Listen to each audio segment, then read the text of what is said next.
Hello everybody, I'm here today to read to you.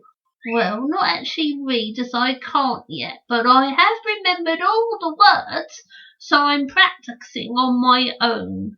I hope I don't make any mistakes. The place was Santa's workshop. The day was Christmas Eve, and Santa and his reindeer team were nearly set to leave. Oh, exciting! But just as Santa went to say goodbye to all his elves, he heard a little jingling sound coming from the shelves. Maisey Morley, hurry up, he told the polar bear. We're going to your brand new home and you will love it there. I think you'd suit Ben Turner, a lovely little boy. You'd be very fortunate to be his Christmas toy. Just before I wrap you up, first I must make sure to check with my logistics team if Ben is who you're for. The children used to make requests by sending me a letter, but this year I decided a computer would be better. Come and see my new toy. Come and meet my boss, said Santa as he introduced the bear to Mrs. Moss. Here is Maisey Morley, and she would love to know who will be receiving her and where she has to go. Santa was dragging me across the room and I was getting a bit scared. Maisey Morley didn't like the look of Mrs. Moss, brisk and mean and skinny with a face so very cross. I hope that all the other toys don't want this information, she said to Santa huffily, and sat down at her station. She typed in Maisey Morley, then pressed the search on her machine, and a file about a boy called Mark McTaggart came on screen.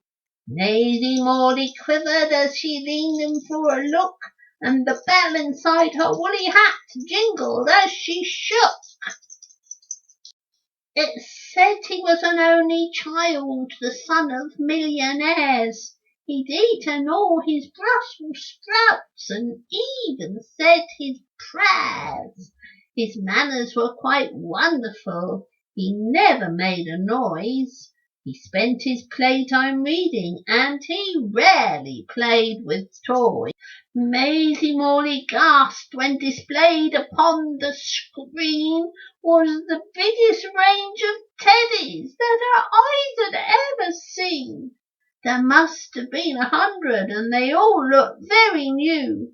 They looked bored and lost and lonely with nothing much to do. Santa said to Mrs. Moss, "Excuse me, ma'am, but surely Ben Turner would be such a better match for Maisey Morley. I know his toys get shabby, but he loves them just the same." Then Santa took the keyboard and he typed Ben Turner's name. It said that on the Saturday he'd failed to eat his dinner. He cheated at Monopoly, yet claimed to be the winner. He forgot to do his homework, he shouted at his brother, he broke a brand new teacup, and he never told his mother. Santa said, "I've seen enough," and packed up his PC. Then he wrapped it up in paper and had a cup of tea. He wrapped up Maisey Morley and he put her in his sleigh right next to his computer, and he went along his way. I'm not going to read any more at the moment because the rest is going to be a surprise for Christmas. So you will need to read the book to find out what the surprise is. So for the time being, bye-bye, bye-bye, bye-bye.